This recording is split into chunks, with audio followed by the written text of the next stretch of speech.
Hi guys, it's Alec here from Too Many Twenties with the final video in our character series. This one obviously going to be about Tim, the character that I play.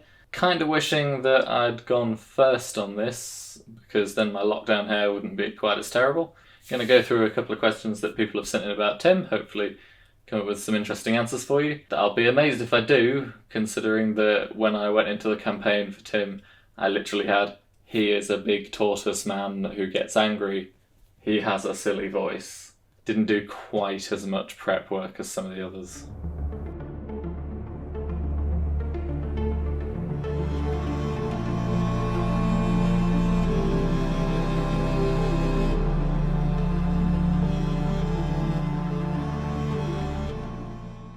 So the first question I have here is, when Tim goes into a rage, is it good for you getting out any frustration, or does it just make you angry? To be honest, the answer is neither. I'm quite a chill person these days. I don't really get angry. Yeah, I operate at a constant level of slightly annoyed, but I don't really get angry much. So Tim's rage doesn't really have any effect on me either way. It's more his other emotions that sometimes get to me. The rage isn't hard to tap into and play because it's quite an over dramatic sort of reaction. It's his softer side, his more empathetic moments that sometimes get to me a little bit. Like when he, spoiler alert, discovered the man responsible for the death of his grandfather and was persuaded not to kill him for the greater good of the party and their information. But he didn't know what to do with that and went outside and had a little bit of a mental breakdown where he revealed to Alistair that, he doesn't want to hurt people, but it's the only thing that he thinks he's good at. Stuff like that, stuff like looking after the other characters, that stuff tends to sort of bleed over into me a little bit more. So sometimes at the end of a particularly intense session, I just have to take a moment and be like, ooh, that went places. The rage, on the other hand, that's kind of just fun. Where did Tim learn to rave? My answer to that is, it's just an innate ability. It's just something that he knows how to do. Sometimes he just feels that, and you just gotta let that shell loose. Next question. Talk about Tim's language. Okay, I think that did get addressed in the show, actually. I think that he did talk to Zyph about it for a bit, but I don't know if it was like a little quiet conversation they had. It's been a while, I can't remember. But people may have noticed that at some points I'm trying to draw some symbols and stuff. After a particularly confusing conversation about language, Tim is trying to come up with his own alphabet. It's not really his own language, it's his own alphabet, because he doesn't understand why letters aren't intuitive, why stuff can make the same sounds with different letters or different sounds with the same letters. Stuff can be spelled entirely differently, but still, be a synonym. I think that's the right word. So he is trying to create his own alphabet, but Tim's alphabet basically consists of, he's trying to sort of pictographically draw the way his mouth moves when he makes certain sounds. So like, is sort of just a line. I would be a shorter line. He's just doing it phonetically. And he got a fair way into this before he started to realise that some sounds basically are the same mouth movement, which is becoming quite confusing to him.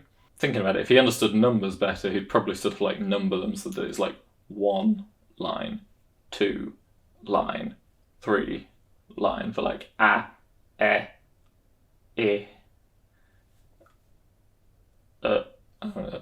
Might be a sort of downwards shape. But he is starting to realise that certain sounds have basically the same mouth movement, so maybe he is starting to understand why we have different letters for similar sounds. Another question. Why does Tim know so much about wood? Again, it's sort of backstory stuff that has been very vaguely hinted at, but not gone into in detail, because I don't think any of the other characters ever really asked. Tim spent time on a ship. On a pirate ship, in fact, where in some parts of the world he actually does have a bit of a reputation as a fearsome pirate, which he isn't really aware of, because he was only the ship's cook. He basically just sort of stayed below deck and made soup. So he's not really aware of this fact that some people were like, oh no, there's Pirate Tim. But it's not in a part of the world that they're anywhere near at the moment, so it's not likely to pop up. But that he did learn a fair bit about ship materials, so that's why he understands wood a lot more than some of the other things in his life. Final one, unsurprisingly, where did the idea for Tim come from? How did you come up with Tim? So I didn't really know how this show was going to pan out. Obviously, this is still a tester campaign, with the main campaign still to come. So Tim was kind of just an idea that I had for like, this is sort of a comedy character. It doesn't matter too much if it's a bit dumb because, it's not the sort of main campaign that'll take us to the high levels, just a little fun jolly around to see how we do. And I enjoy coming up with interesting combinations, stuff that you might not necessarily think about. So when people usually think tortles, usually, clerics is a good one for tortles. There are plenty of others, but barbarian didn't seem like a particularly obvious choice. But when I had a quick look through the race guide and the way it scales, and I thought, I'd get a shield as well. That gave him like a 19 AC at level 1. Well, if he'd had the shield at level 1, it was broken. And Aaron very generously turned it into a +1 shield, so now he has an AC of 20 at level 3 or whatever he is, as well as Barbarian's hit points, resistance to all damage when he's raging now, because of took the Path of the Bear, even though we've flavoured it as Path of the Tortle. And then Tortles get a wisdom boost for one of their stats, as well as strength. So strength's good for barbarians, obviously, but they also get a wisdom boost. So I decided to roll with him being high wisdom as well, but low intelligence, which I think is a really interesting combination. The possibility that he can fly into this rage, but also that he's, wise and empathetic, which led to the way that I decided to play his rage, that he doesn't like raging, that he isn't a violent tortle, but that it's sort of like the red mist descends, then he can't snap out of it unless he gets the trigger word. The other element was just the voice. I just sort of sat in the car, driving around, coming up with voices. I think I've said before, I attempted it. It was an attempt originally to sort of be Canadian, and it really didn't turn out like that. It just turned into Kermit the Frog, but if he was like severely ill. The voice, for me, always sort of solidifies the character as soon as you start doing this. Like, his personality just really takes shape.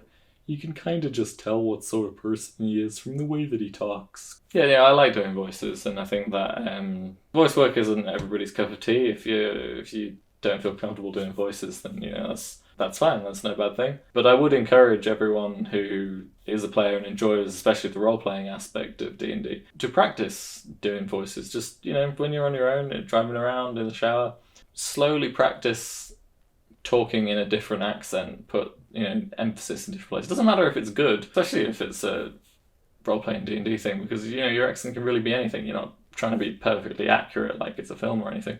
But that really helps, for me, set characters apart from who I am. Like, if Tim just had my voice, my amazingly dull monotone voice, I just wouldn't be the same. If he's just like, oh, well, I don't think it's a good idea to hurt people. It's just not what we should be doing.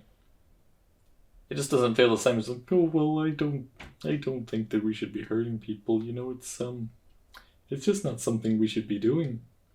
It really helps get your speech patterns and give it a very different feel, which then informs the character, and also I think helps other people relate to you. So yeah, I would encourage everyone to work on voices. Don't be embarrassed if it's not a perfect accent. It is something that I think everyone can do. You just got to keep trying it out and have a little bit of confidence.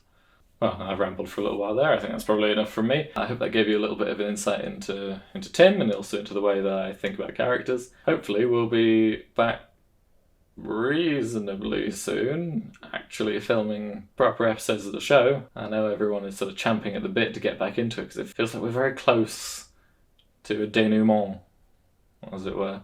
But in the meantime, if you haven't checked out a couple of the one-shots that we've been running, they're honestly fucking weird, frankly, but hopefully hilarious as well. We had a lot of fun, so go check them out. Hopefully they can tide you over for a little bit. We'll have more of those to come, and we'll also hopefully be thinking up some more interesting sort of character videos, discussions maybe, that we can bring out to supplement that until we can all escape from the COVID crisis, lockdown. Yeah. So thanks for watching, and keep rolling.